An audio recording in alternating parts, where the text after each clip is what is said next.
What's up, everyone? Welcome to another episode of StoryHive On Location Vancouver with beats, eats, and more. I'm your host, Kazi. We're broadcasting live on the unceded ancestral lands of the Musqueam, the Tsleil-Waututh, and Squamish First Nations. Shout outs to the original protectors and stewards of these lands and these waters. I am very stoked for who is in the hot seat today. We have two amazing humans, James and Victor, the minds behind This Moment, a series of community-focused DJ sets in unexpected spaces, built so people can slow down, connect, and actually be present with the music. James is the co-founder and head of music, an open format DJ whose rock rooms from Fox Cabaret and La Fabrique Saint-Georges to dance battles, Adidas events, and the legendary Hustle Okie Nights within Vancouver's hustle scene. Victor is the co-founder and director of visual content, a photographer and videographer who brings storytelling and unique perspectives into everything This Moment creates.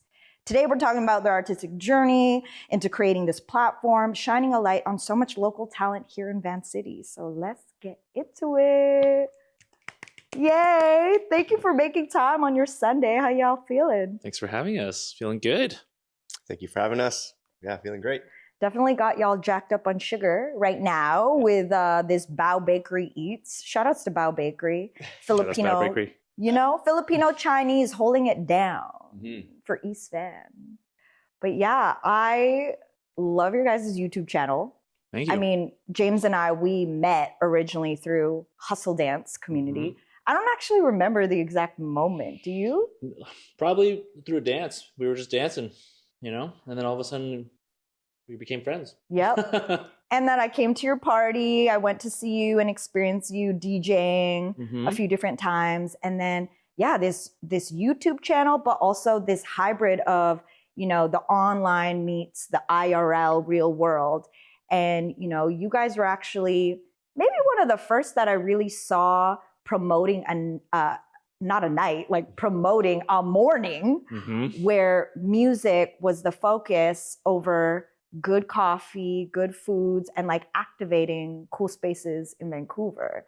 Exactly. Yeah. I was saying earlier that there was even one time that it was happening so early that I ended up going the wrong day the next day and fully missing the event. But yeah, This Moment is a really cool channel that is focusing and featuring these different local DJs and creating visuals as well for the music that is being played, and that like people can actually come and connect with y'all in real life. So yeah, that has been really dope, and congrats on doing it for more than a year now.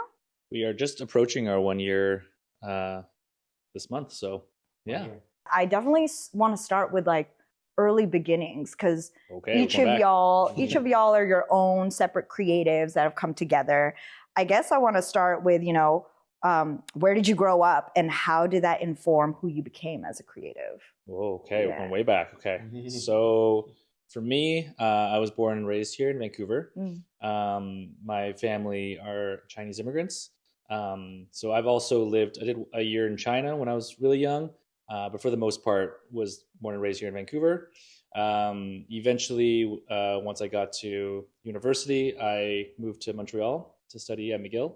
Okay. And experienced the arts and culture and nightlife of Montreal and was really inspired by that. I think when I think about sort of like the beginning of my like DJ career was really around that. It was around bringing some of that feel and that culture from Montreal to Vancouver. And, you know, by the time that I came back from university, Vancouver had already changed and I was rediscovering the city, and I wanted to like bolster that and contribute in that way.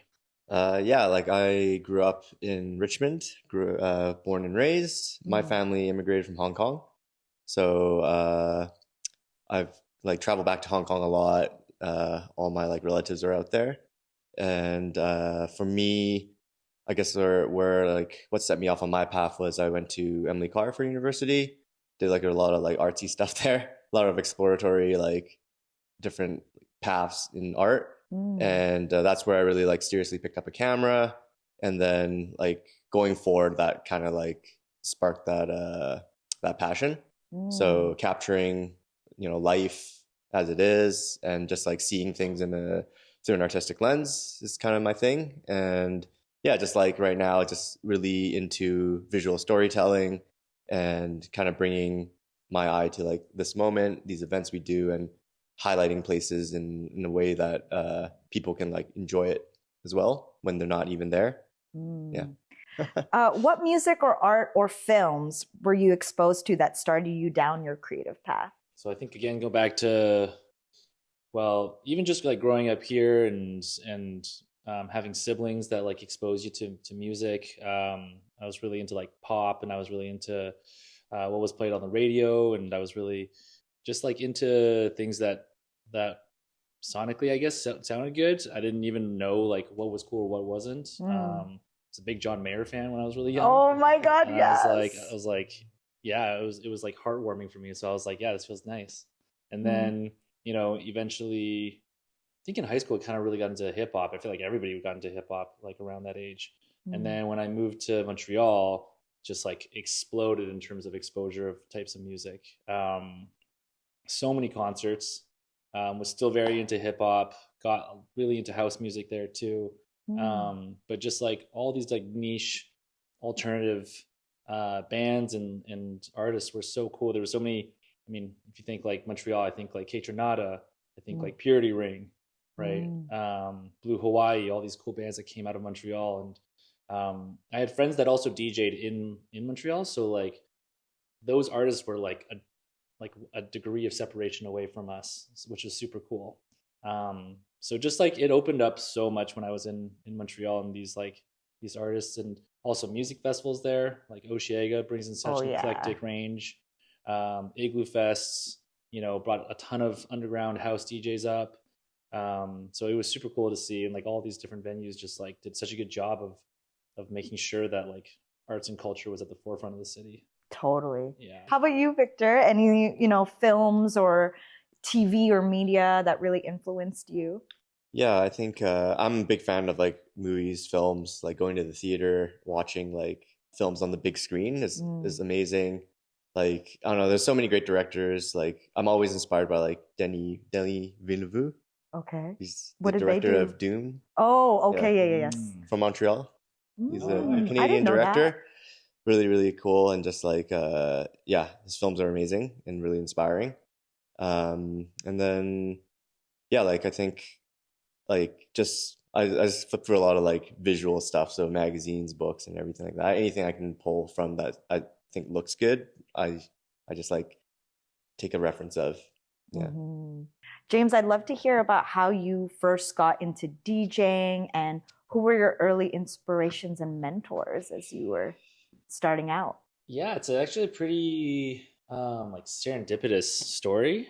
So let me think. Let's go way back. So I truly believe that anybody that is a music appreciator is already on their way to becoming a DJ.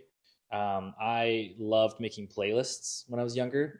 Like in high school, I would like have these like house parties, and I would like on iTunes be picking the songs for this playlist, and honestly thinking like, okay, people are coming in, they're gonna want something chill, and then start to maybe like turn up around here, so hopefully like it'll be dancing, and at this point it's gonna be like a full-blown like crazy dance floor. So I was like trying to match music to vibe in this playlist, and that already to me was what I didn't realize was the prerequisite to becoming a DJ. So then in university, curating the vibes. Exactly. And in university, I had a lot of friends that were DJs, so I started getting exposed to that. By the time that, even in university, I was like messing around with like software. You can download Virtual DJ for free. It's pretty accessible. And so I was messing around with it, but like, it's so hard to like spin a jog wheel with a mouse or like a trackpad. Yeah.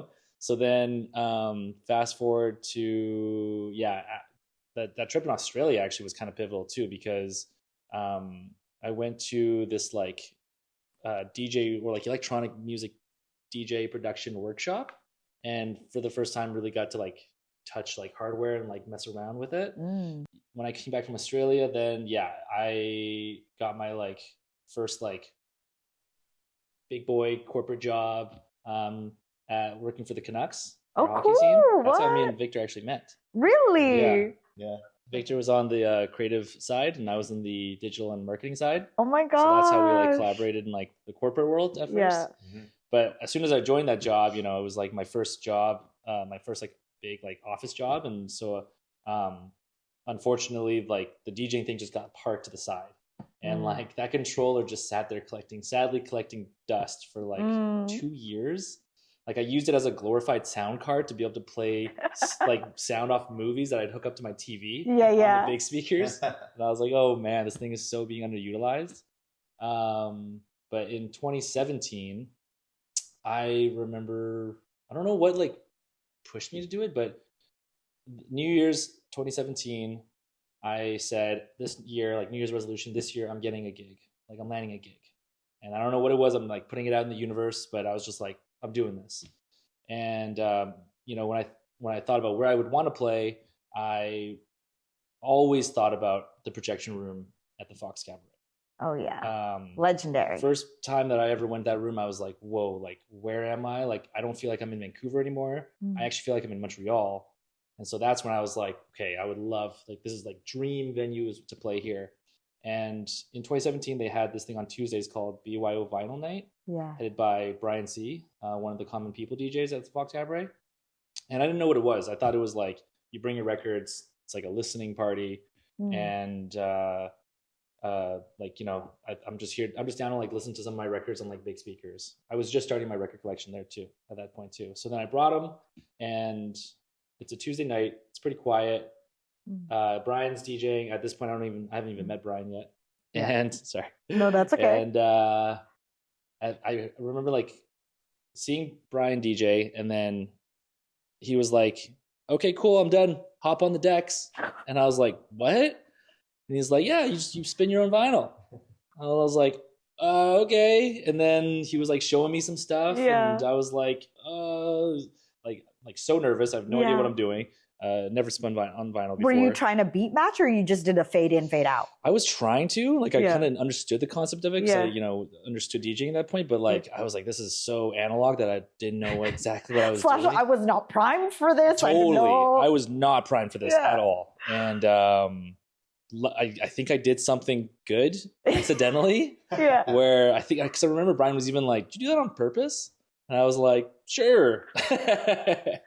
So that was like a funny interaction that got to us like talking. And I was telling him about my New Year's resolution. I was like so cheesy, but I like want to like land a gig this year, and like this is like my dream venue. And he's like, oh, let me just put you in touch with the manager here. And Danny was right there, and he was like, yeah, do you have any mixes that you can send me? And luckily I had some saved from like 2 years ago, emailed it to him because he gave me his email, and then, you know, didn't know what would happen. But 2 weeks later, he got back to me, and he was like, here's our one of our resident DJs, Phil David, who who did, like handles like our scheduling of DJs. And Phil reached out to me and was like, hey, I heard your mixes, I think you'd be great for this night.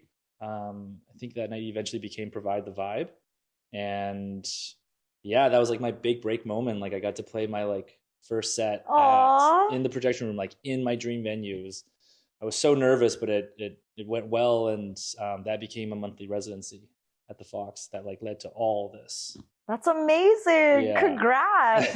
Yeah, thank you. I love hearing the origin story, because that probably was the first time that I did see you DJ proper, was like going to one of the projection room events. Yeah, totally. I still DJ there. And it's one of the places that like I still love. So I love the Fox so much. Like the staff and everybody and the owners. Shout out Darlene. Everybody's so nice. Like everybody, we call each other Fox fam because it's like a family feel. So like I owe so much to the Fox, and I owe so much to Brian, who's like gotten me so many gigs. Like I joke that I'm like, I think Brian's low-key my agent. Does he get a cut? Yeah, he should. Yeah. Now we're at the point where, you know, we got him to play at one of our events at this moment. So, you know, paying it forward. Or paying it back, I guess. Yeah. Aw. Exactly. Thanks for sharing that story. That's good. Yeah, that was the origin story. Victor, you want to share yours? Yeah, like it's funny, like when James and I met at the Canucks, that was kind of like, those were like, I guess, like the defining years, even like for me. I was working at the Canucks in the creative department, my first like big job as well, doing like the 9 to 5 thing. And then on the side, I had like my camera and a few friends that like doing like photography, videography as well. We'd be making like silly videos, just like whatever for fun.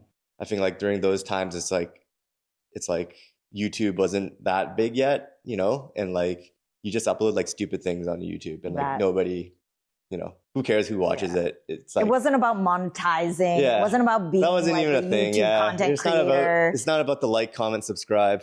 It was about just having fun with your friends and just uploading things. But that, like, I think that really made like that avenue of like creativity accessible, because like at that time too, like you're either shooting on like a digital video camera that's kind of like a something your dad would use. Yeah, the dad cam. The dad cam, yeah, which is funny, which is cool now. Yeah. But at that time, like you didn't want that look, or you have to go crazy expensive for an actual like proper video camera that could shoot like a TV or a movie kind of thing. And they were like this, and they were big, huge, and you hold them like huge, that. crazy batteries. Yeah. So like I think this moment in technology just really opened it up for people to just explore and just have fun, which is what I was doing. And then that kind of put me onto the path of like, oh, this is something I want to do like seriously. Was there a specific conversation or a moment that eventually became the seed for this moment? Ooh, we actually didn't start like working together like outside of the Canucks for like a while, I would say. Like probably quite a bit of time. Like we became friends with the Canucks, which was awesome. And like we always stayed in touch, you know, we go to like similar parties and stuff. But then I think we both had like a separate path once we left the Canucks. But I was always keeping up with what James is doing, and we were always keeping in touch. And I think it really was like I went to one of your Fox nights. Yeah, you've been to many. Yeah, I've been to many. Yeah, been to many. And then like I'm not like a super musically talented guy, but I love like music. So like I'm always interested in like DJ culture, music, and everything like that. And yeah, but like, so like how many years past Canucks? Yeah. Like in my mind, I'm thinking like Portside Live is when the start, right? Yeah. So that's exception. Yeah, and that was what, like 3 years ago. So then Canucks was like 2017. It's hard to do math right now. Like so 6 years of us kind of like just like being friends, and like I'm aware of his journey from like photography into videography. He's coming out to my DJ sets, and yeah, we like just definitely had just a lot of like common interests. But it wasn't until one of my friends started this project called Portside Live, where they had access to this really vibey studio in North Vancouver. And the two guys that like started it, they were Kayvon and Will. They were like, we should do like tiny desk of like Vancouver, and so like tiny desk concerts. And so they wanted to bring in up and coming artists to play in this really nice studio, and it's visually so nice, like it looks so cool. And so they started off with, I think, their team, and like they brought me on and to handle some of like the digital stuff. And they were like, the whole point was completely online distribution. So like we had some friends come just so that there was like a proper applaud for like the concerts, but it was really intimate, and everything was distributed on YouTube. Which I didn't know at the time was kind of like a stepping stone into what we're doing now with this moment. But eventually they needed a new videographer, and I was like, oh, I know somebody. And so hit up Victor, and Victor was like, I'm super interested in like doing more stuff with music. And so it was like a perfect fit. So Victor was brought on. That was like probably when we started actually working together again, aside from the Canucks days. And yeah, we just started, he was handling the videography, I was handling like the online distribution. So kind of like what we were already doing, but just for the Portside Live. But sadly that project sunsetted, and eventually we made our way to what is now this moment from the start, which wasn't this moment really at the very beginning. It was a concept that we had with the owner of Slow Coffee, Paul. And so Yeah, I feel like you should talk about that because you did all the work there. Oh, okay. Thank you. No, yeah, it was awesome. Like the time we worked together, me and James at Portside Live, it was like really like we learned like so much, I think, from that. Mm-hmm. So that really was like what contributed to our success too. And we knew we worked well together. Mm-hmm. But for me, how like I guess like this moment really came about was one of my clients, Paul, who started Slow Coffee. Shout out Slow Coffee. Yeah, great coffee shop. I was working with him doing some photography for his coffee shop, and then at this time too, I was just like I'm really into like coffee as well. Huge coffee guy. Like we live in Vancouver, brother. Like, yeah, we love it. I love it. You know? Coffee culture, cafe culture. Yes, it's one of the things that like the first thing I do whenever I go somewhere new is I look up a cafe. Agreed. Yeah, so I just realized it's such a cool like space and like a meeting place for people. And like this is where like community comes together, have a coffee. It's really cool.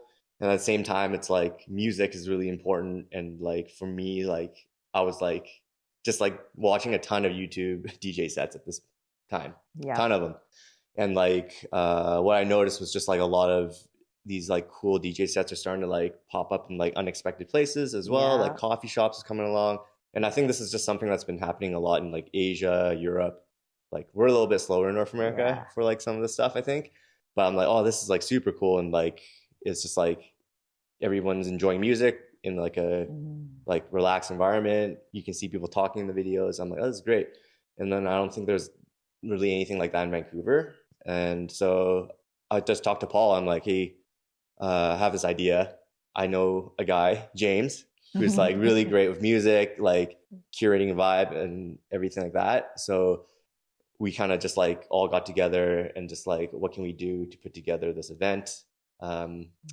And from then on, like we had a discussion, me and James, about like, what can we do to like grow this more, right? Yeah, exactly.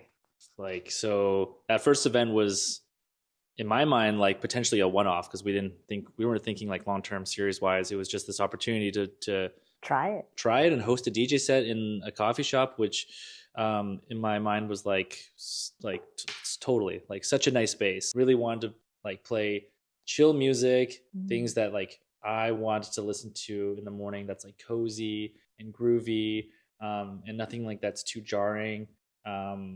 Things like R&B and soul, and even tossing some Miles Davis jazz in there. Oh yeah. So we wanted to make this event kind of like mature and but at the same time wholesome and approachable. And so we love when like people come in and there's like strollers and babies and like, you know, it's the whole family that comes in. So that event did so well, in terms of in person and people attending it, that it turned into a conversation about what do we do next. And from there, our conversation with Paul was, cool, let's continue. Let's turn this into a series. But we also wanted to have the freedom to like do this in other spaces too. Like we really talked about like what we want to get out of this project. And like early on, and for me, it was like, I want to network and meet with other DJs and other creatives in the community. And I want to play in cool spaces. And I want to pair my music with cool spaces. And then when I asked Victor that, I think your answer was like, I want to connect with creatives in this community. Yeah, just like, connect with creatives in the community and also like show off like cool spaces too. I think like we have a general like liking of just like cool vibey spaces. And I think really like we were at this moment, like we were just kind of like figuring out exactly what we were trying to do and what we wanted to be different. Yeah. So on my side was like the YouTube and like developing that and like creating these videos that were a little more like well produced, a focus not just on the DJ but also on the space. Like the space is equally a character for these videos. Yeah. So that was like really important for these YouTube videos. And for us, that's like, I think like the main thing, we want to pair music, space. Was there something that you felt was missing in Vancouver before y'all started this? Yeah, for me, I that was even like the origins of DJing was like how do we bring that feel from Montreal to Vancouver? It's very different, right? How would you describe it? Like, both cities are my favorite cities in Canada, tied, but for very different reasons. Like, Vancouver's very calm and peaceful, and West Coast and chill and nature oriented, and people are early risers to get their hikes in, right? Montreal is like nightlife and like party scene and like amazing food, and Vancouver's got amazing food too, but like there's definitely crossovers, but Montreal is just like has this like vibrancy and like energy that goes all night long, right? Yeah. And so as a DJ, I wanted to bring that energy to Vancouver, but it's tough. It's tough in Vancouver because we're competing against mountains and oceans.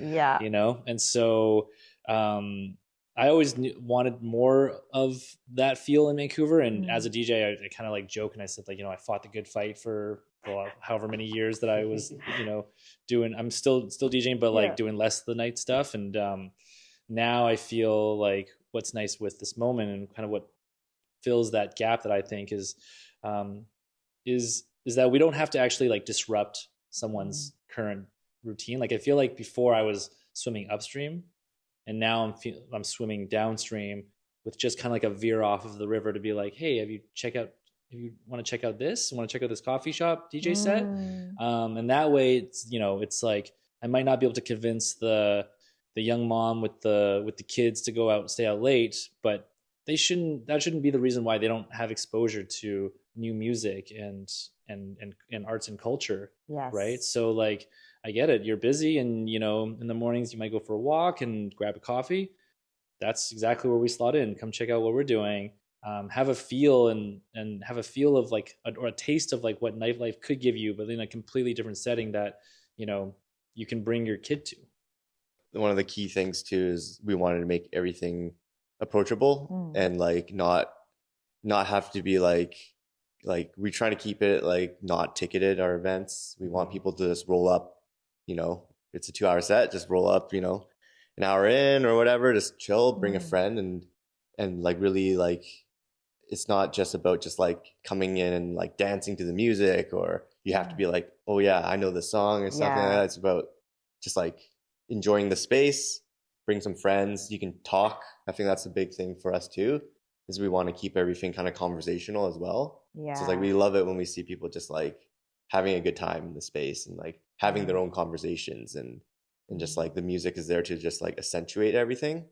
And yeah, like everything it just feels nice. Like I feel like our events are like, they're kind of just like nice, approachable events. Yeah. It doesn't feel like you're out of place for a lot of people. Yeah. Like it's quite wholesome, the vibe, to be honest. 30s, man. Right? Or in our wholesome era. Absolutely. Wholesome and wellness, you know? Yeah. Wholesome and wellness era.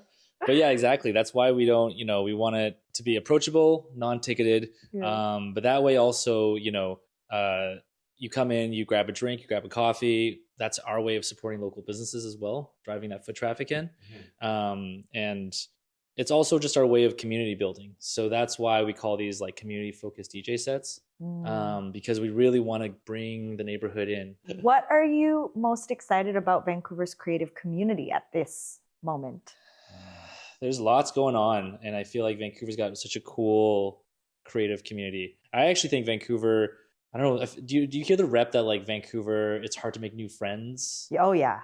Right? I hear that from a lot of people who just moved here, or who have lived here for a couple of years and have come from somewhere else. Exactly. And like, it's like, I get it. People kind of have their like friends, and like it's hard to like get in there. But the Vancouver creative community is so not like that. Like everybody's down to just like chat and collaborate. And when you talk, it's not even like, I don't know, it's not like this like mundane conversation. It's like everyone's passionate about the thing that they're pouring their hearts into. Yes.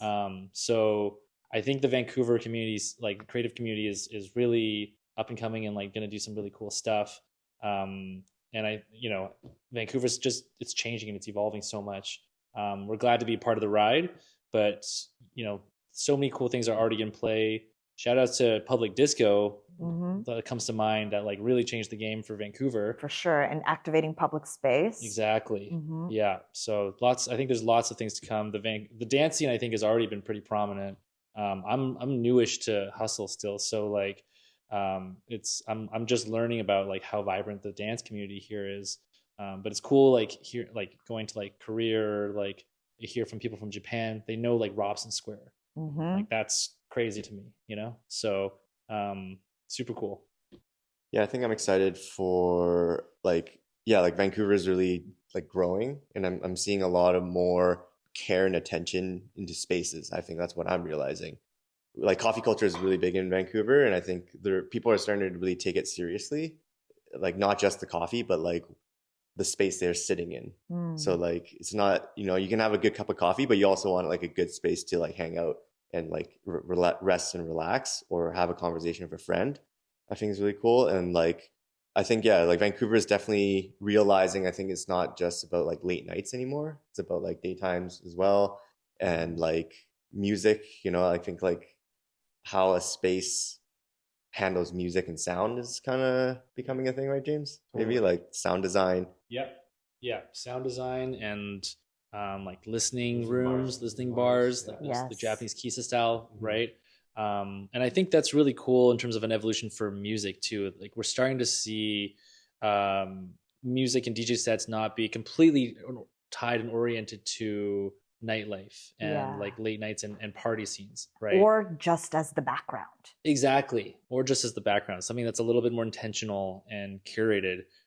So that's like, hopefully, that's kind of like our mission too, is really making sure that like that type of music has its space. I want to do some rapid fire questions. Okay, lightning round. Okay, don't overthink.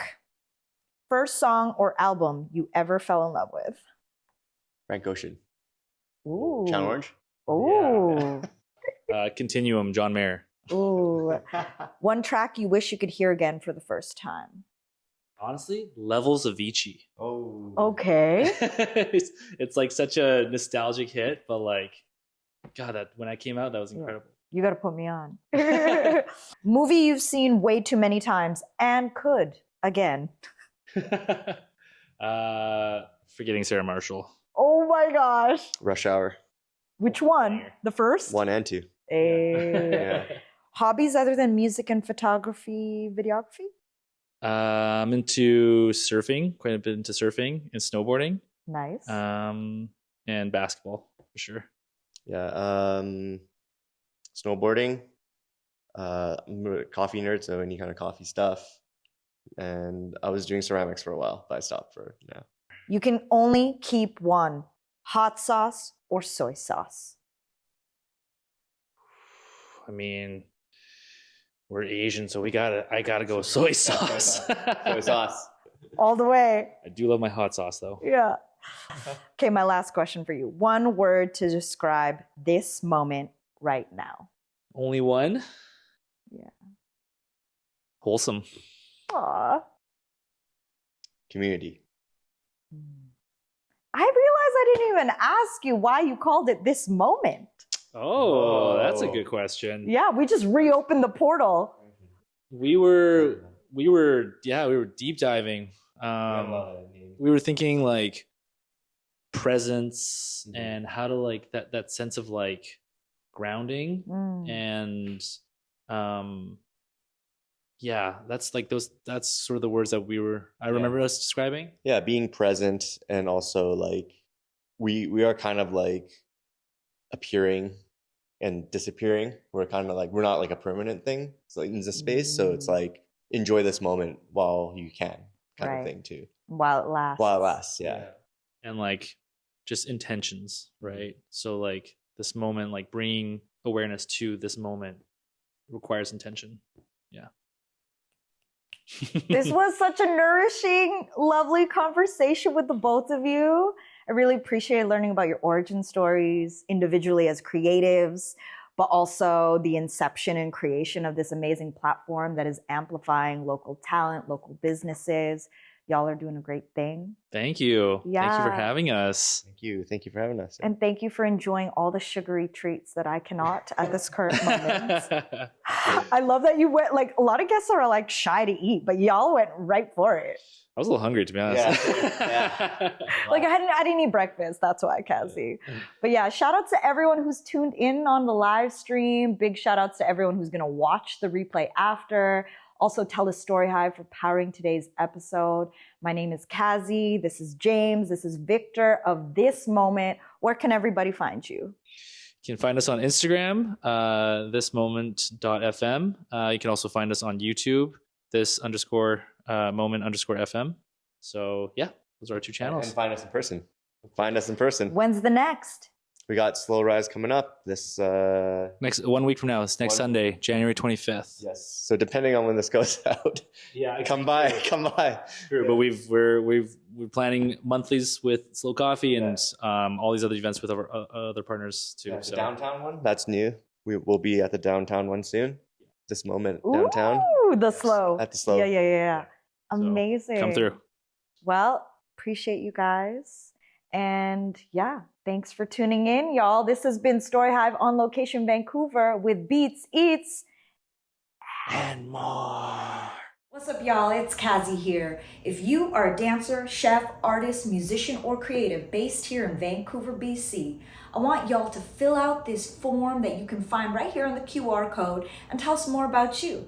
And who knows, maybe you'll be sitting next to me sharing your story on TELUS Storyhive on Location with Beats, Eats, and more.